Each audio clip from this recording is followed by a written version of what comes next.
Bonjour. Alors, tout d'abord, avant de commencer, je voudrais remercier les organisateurs de ce congrès pour m'avoir invité, pour m'avoir permis d'être parmi vous aujourd'hui. Alors, on m'a demandé de présenter les différents paramètres qui sont rencontrés aux urgences. C'est un sujet qui est relativement vaste pour une présentation qui est relativement courte. Mais on va essayer de faire un petit rappel sur les bases qui sont déjà connues, et puis on citera quelques paramètres biochimiques qui sont retrouvés au quotidien dans les urgences. Alors, tout d'abord, on va, pour pouvoir justement présenter cette présentation, on va traiter 3 volets: le volet préanalytique, analytique et post-analytique. Et avant de commencer, en guise d'introduction, on va rappeler la définition de ce qu'est une urgence. Donc l'urgence, c'est une circonstance, c'est toute circonstance qui, de par sa survenue, elle va entraîner ou engager le pronostic soit vital, soit fonctionnel du patient en absence d'une prise en charge qui est immédiate.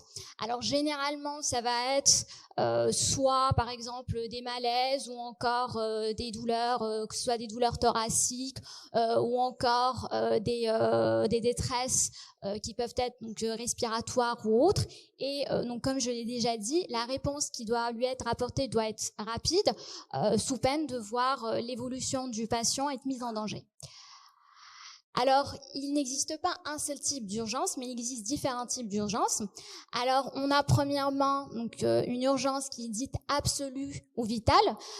C'est une situation qui va survenir de manière brutale, qui est imprévisible et qui va, en absence d'une prise en charge correcte et rapide, mettre en jeu le pronostic vital du patient.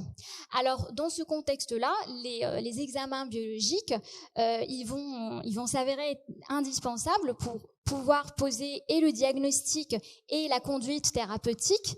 Et encore une fois, dans ce contexte-là, le délai du rendu des résultats, il a une importance qui est capitale parce qu'il aura un impact sur justement l'évolution du patient.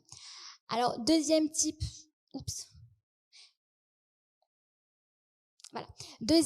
d'urgence, c'est l'urgence relative. Alors là, c'est une situation qui est relativement grave et qui, de par son évolution, elle va pouvoir, en absence d'une prise en charge correcte, exposer le patient soit à un risque vital, soit à des morbidités. Et à ce niveau-là, dans ces urgences, pour ces urgences relatives, les paramètres biologiques, ils vont également être indispensables pour le diagnostic et pour la prise en charge thérapeutique. Mais dans ce contexte d'urgence relative, on peut accepter c'est-à-dire que l'obtention de résultats, que le délai de rendu des résultats, il peut s'étendre à quelques heures. Après, on a l'urgence organisationnelle. Alors, qu'est-ce qu'on veut dire par ça ? C'est des situations dans lesquelles les résultats qu'on va obtenir, ils vont jouer un rôle dans l'organisation des unités de soins, en ce qui concerne les sorties des patients, le flux des patients, ou encore lorsqu'on voudrait diriger les patients vers des examens complémentaires, notamment les examens radiologiques. Donc l'acquisition des résultats des différents paramètres biochimiques qui ont été prescrits, il va permettre d'assurer ou d'optimiser l'organisation des différentes unités de soins et donc d'optimiser la prise en charge des patients. Et puis, 4e type d'urgence, c'est une urgence qui est purement biologique. Et ça, c'est une urgence qui va être liée au type et à la nature des prélèvements qui nécessitent une prise en charge spécifique et technique. Donc, je cite par exemple, si on parle de la glycémie ou encore de l'ammoniémie, etc. Et donc, ce sont des échantillons et des prélèvements qui doivent être pris en charge et traités rapidement pour justement garantir un résultat qui soit fiable et qui peut donc contribuer à un diagnostic qui est fiable. Alors dans ce cas-là, peut-être que le résultat qu'on va obtenir ne va pas être contributif par rapport au démarrage de la thérapeutique du patient, mais son intérêt et l'intérêt justement de traiter cet échantillon rapidement, c'est surtout la qualité du résultat et s'assurer qu'on donne des résultats corrects. Alors, on va parler un peu de la phase préanalytique. Alors, en commençant donc au niveau des urgences, il est important de veiller à ce que l'organisation des différents dosages qui sont traités aux urgences, qu'ils suivent ou bien qu'ils privilégient 3 axes. Alors premièrement, on a donc les conditions d'hygiène et de sécurité. Ça c'est important parce qu'on a souvent au service d'urgence, on est dans une situation de stress. On est, que ce soit les prescripteurs ou les préleveurs, ils sont en situation de stress. On voudrait faire rapidement et prendre en charge rapidement le patient, et on a tendance à oublier tout ce qui est hygiène et sécurité, tout ce qui est port de gants, tout ce qui est stérilisation du site de prélèvement, etc. Donc ça, c'est un axe à privilégier. Ensuite, nous avons alors la qualité du résultat indépendamment des personnes qui techniques. Ça, c'est une phrase qui est plutôt en relation avec tout ce qui est point of care testing, tous les POCT. Des fois, on se retrouve avec des petits automates qui sont placés donc au sein des services d'urgence et qui permettent une prise en charge plus rapide. Donc, il faut veiller à la qualité du rendu de ces petits automates indépendamment justement des personnes qui les techniquent. Ensuite, bien sûr, que le rendu des résultats soit réalisé dans un délai le plus rapide possible pour permettre la meilleure prise en charge possible du patient. Alors, du prélèvement à la prise en compte des résultats, il y a plusieurs étapes qui peuvent être identifiées. Alors, nous avons les conditions de prélèvement, la vérification de la conformité de l'échantillon, c'est tout ce qui est en rapport avec la nature de notre tube, l'aspect de l'échantillon après centrifugation, est-ce qu'on a une hémolyse, est-ce qu'on a un aspect qui est lactescent, etc. L'enregistrement du dossier dans l'informatique du laboratoire, alors ça, c'est censé optimiser la prise en charge et rendre plus rapide la prise en charge des prélèvements, mais il peut être à l'origine de non-conformités qui vont entraîner un retard de prise en charge. Ensuite, nous avons le dosage proprement dit, qui doit être assez rapide, la validation analytique technique, la validation biologique et la transmission du résultat. Alors pour ces 2 axes, donc le dosage proprement dit et la validation analytique, ce sont 2 étapes qui sont très importantes et qui sont très bien encadrées par la calibration, par les contrôles. Et puis nous avons une autre étape qui est tout aussi importante, c'est la vérification de la conformité de l'échantillon, puisque on peut dire que c'est on va dire que c'est la première, c'est l'étape initiale, c'est l'étape limitante lorsqu'on reçoit un prélèvement, qu'on vérifie sa conformité. Soit on va voir qu'il est non conforme et donc on va le renvoyer vers le service, ils seront obligés de reprélever. Soit on va pouvoir continuer vers ces différentes étapes pour terminer par la transmission du résultat. Alors, quelques petits points par rapport à la conformité de l'échantillon. Donc, l'échantillon, pour qu'il soit conforme, déjà, on commence par l'étape du prélèvement. Il doit être réalisé par un personnel, que ce soit de soins au niveau des services ou bien au niveau du laboratoire, mais qui doit être habilité. Il faut bien sûr réduire tous les risques qui sont en matière d'hygiène et de sécurité. Veiller à ce que donc le matériel de prélèvement qui a été utilisé soit un matériel qui soit adéquat, éviter tout contact direct avec l'air ambiant, surtout pour certains paramètres tels que par exemple les gaz du sang ou encore les réserves alcalines, et puis très important, veiller à l'identification des échantillons.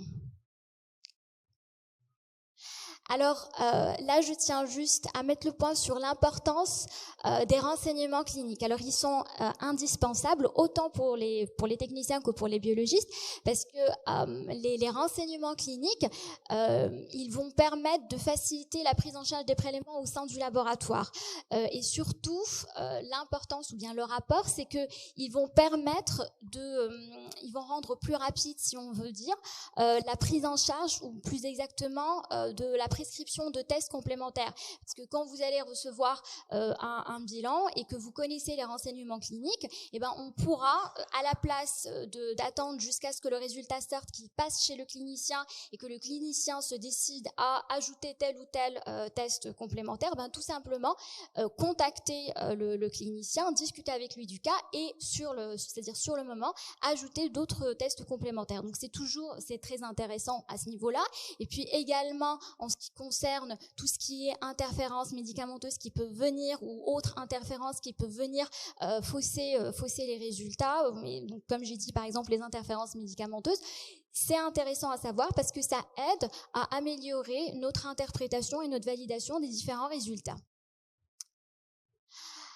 Alors, par rapport à tout ce qui à la non-conformité, on a de la non-conformité. Il y a différentes étapes au niveau desquelles donc on peut trouver des prélèvements qui sont non conformes. On a la prescription, l'acte de prélèvement, l'échantillon prélevé, les conditions d'acheminement ou encore les conditions d'hygiène et de sécurité. Alors, par rapport à la prescription, c'est par exemple lorsque vous avez c'est au niveau le prescripteur, il peut se tromper, il peut vouloir demander un examen, il va demander un autre examen et vous, c'est-à-dire au niveau du laboratoire, vous allez vous retrouver avec des examens qui ne sont pas correspondants. Par exemple, à la place, il voudrait demander la chimie du liquide cérébrospinal et à la place, il va taper ou bien il va prescrire. Ça arrive surtout dans les prescriptions via logiciel informatique. Il va cliquer sur, par exemple, les protéines au niveau d'une ponction pleurale. Et donc là, vous allez vous retrouver avec avec des discordances entre ce qui a été prescrit et ce qui a été demandé. Il y a également au niveau des prélèvements les problématiques qu'il peut y avoir et qui peuvent causer des non-conformités. C'est par exemple, on va utiliser des tubes qui ne correspondent pas aux analyses. Par exemple, on voudrait faire une ammonimie et à la place, on va la prélever dans un tube sec ou autre chose. Il y a également, lorsqu'ils ne respectent pas l'ordre des prélèvements et donc qui entraîne une contamination des tubes, et donc on va se retrouver avec des valeurs qui ne sont pas correctes. Donc là, l'exemple que je peux vous donner, c'est le DTA et la kaliémie. Vous retrouvez avec une contamination et vous allez voir que vous allez avoir une calcémie qui est basse et donc une kaliémie qui est élevée.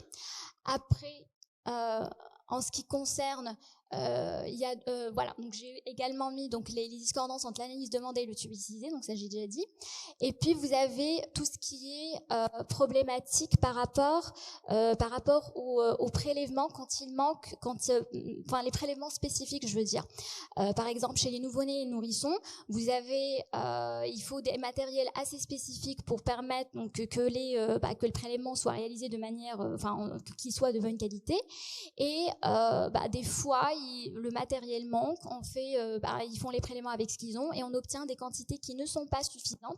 Des fois on n'arrive pas à faire carrément, on arrive à passer aucun paramètre ou on passe un ou deux paramètres et donc ils sont obligés de reprélever et tout ça cause un retard de prise en charge. On a également les problèmes par rapport à la pause prolongée du garrot et puis il y a également tout ce qui est conditions d'acheminement, si le prélèvement il a été transporté dans de bonnes conditions, s'il a été transporté dans un temps assez court.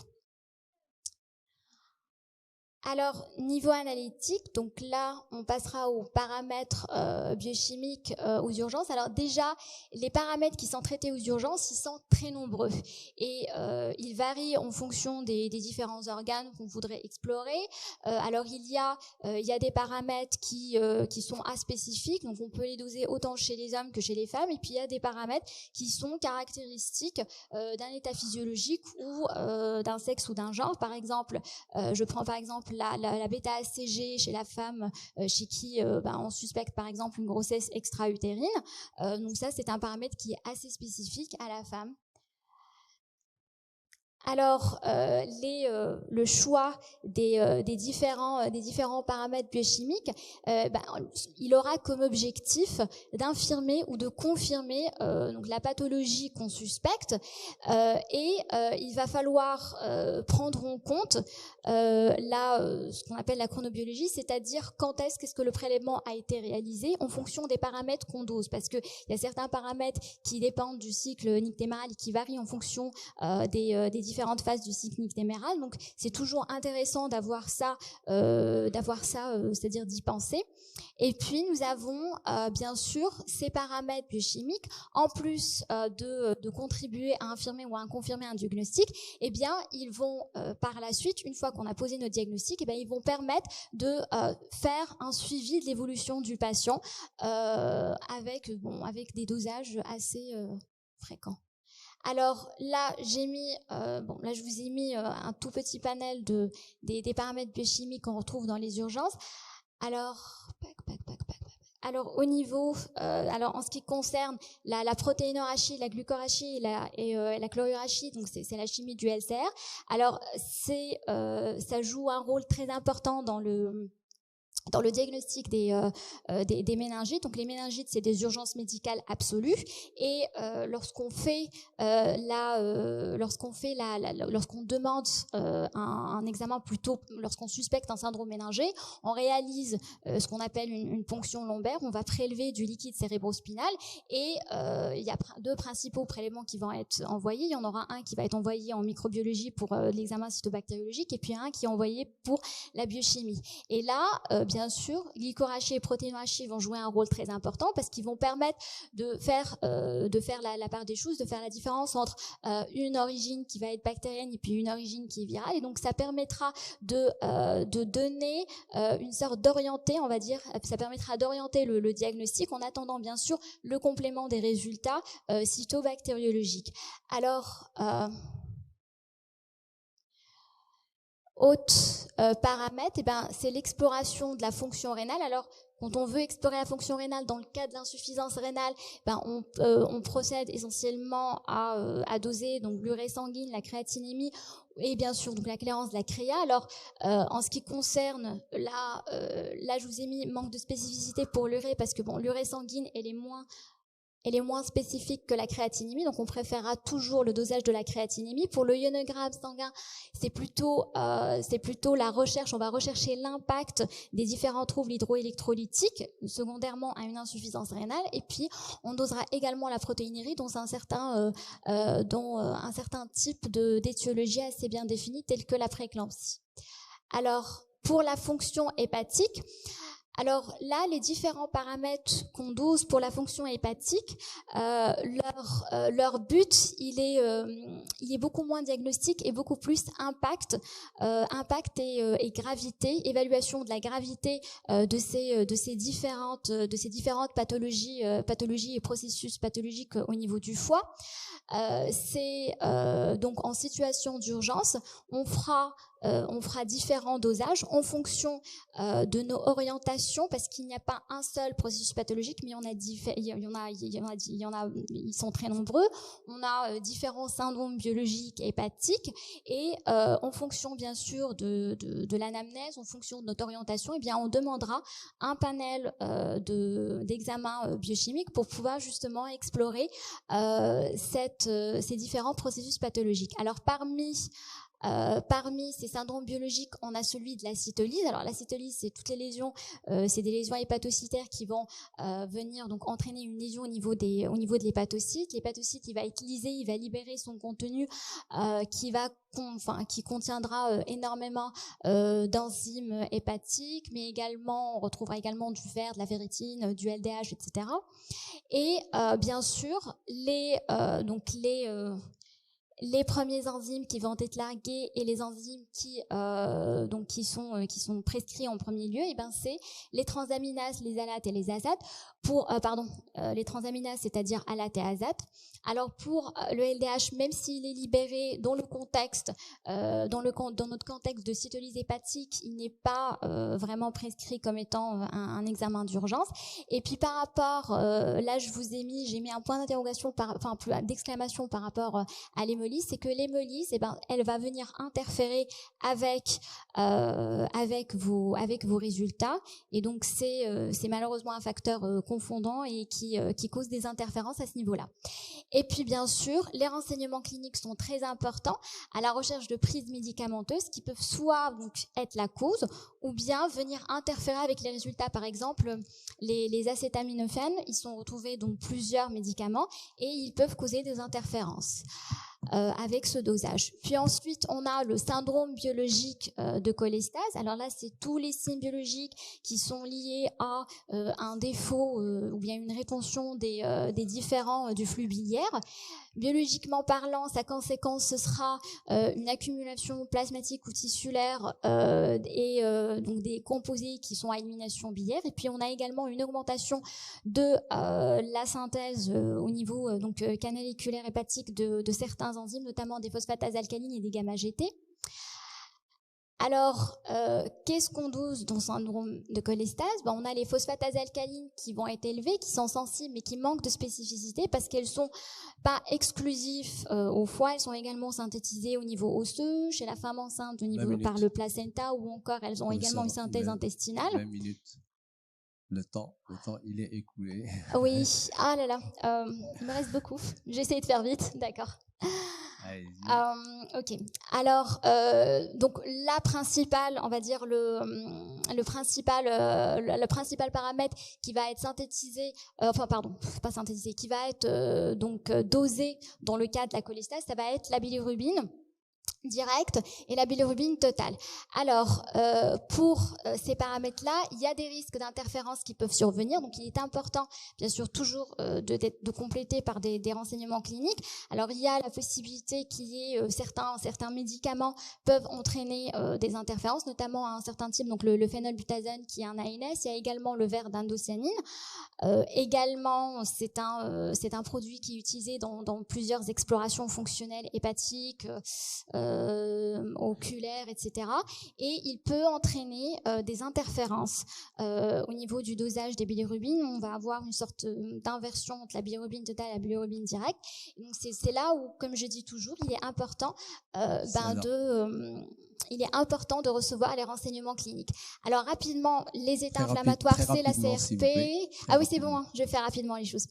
Alors rapidement, donc c'est pour les états inflammatoires, c'est la CRP. Donc c'est le marqueur d'urgence, donc le plus important. Il permet de détecter infection et inflammation, mais pas de manière spécifique. Pour la procalcitonine également, c'est un marqueur de l'état inflammatoire, mais il est beaucoup plus spécifique pour les infections bactériennes. Donc sa modification, on peut vous dire exactement, ses concentrations, elles vont être corrélées à l'évolution à l'évolution des infections bactériennes. Après, pour les défaillances cardiaques, c'est la troponine et c'est le marqueur biologique de choix pour les ischémies myocardiques, pour les IDM. Même pas 2 minutes. Laissez-moi jusqu'à 24. Non, jusqu'à 24. Et puis, nous avons le BNP ou le NT-proBNP. Donc, ça permet de discriminer les doses non cardiaques. Alors, rapidement, je passe. Les gaz du sang sont importants. Et puis, juste pour conclure, je vais conclure avec les POCT. Voilà. Alors, les POCT, c'est quoi? Ce sont les point of care testing. Et en fait, ce sont une série de tests qui permettent de procéder, de faire les analyses donc au lit du patient dans les services d'urgence. Alors, le but, c'est quoi? C'est d'accélérer la prise en charge du patient. Alors, avant, on avait quelques tests, c'était le glucomètre ou encore les bandelettes urinaires, mais là, ça évolue. Ce sont différents automates avec un panel qui est de plus en plus, qui s'élargit de plus en plus. Ça englobe les marqueurs cardiaques, le créatinine, les microalbumines, etc. Alors, ces différents POCT, ils ont des avantages, mais également des inconvénients. Donc, l'avantage principal, c'est que ils vont permettre d'améliorer la qualité qualité de la prise en charge du patient, son efficacité. Ça permettra un peu d'alléger donc le poids par rapport donc, au laboratoire central. Ça leur permettra de se spécialiser encore plus. Mais bien sûr, le désavantage, c'est que il va falloir donc déjà former le personnel qui n'est pas donc habitué à une prise en charge au niveau du laboratoire, qui est tout ce qui est prélèvement, etc., et gestion des matériaux. Et bien sûr, autre problème, c'est que, en fait, il y en a beaucoup. Il y a beaucoup d'automates qui sont de différents fournisseurs. Et donc, il y a le problème de standardisation ou encore de comparabilité. Alors, ma dernière plaque, c'est la dernière. C'est la dernière. Désolé. Alors, la dernière, c'est même si ils ont des désavantages, on continue à faire développer justement ces POCT. Et là, donc, ce sont des paramètres qui sont en cours justement de développement. Alors, pour différentes situations d'urgence, alors vous avez ici le neutrophile gélatinase associated lipocalcine pour un diagnostic précoce de l'insuffisance rénale. Vous avez la copeptine terminale, qui est un marqueur dont on parle de plus en plus dans le cadre de l'IDM. Alors vous avez les différents marqueurs, donc ça c'est le facteur le facteur de croissance donc de placentaire, le SFLT et puis l'endocrine pour un diagnostic précoce de la prééclampsie. Et puis vous avez donc les marqueurs donc les protéines acides gliales fibrillaires gliales et puis l'ubiquitine c'est hydrolase pour comme marqueur des traumatismes crâniens. Merci. Et merci. Merci. Oh, merci. j'ai pas parlé de... Désolé. Merci.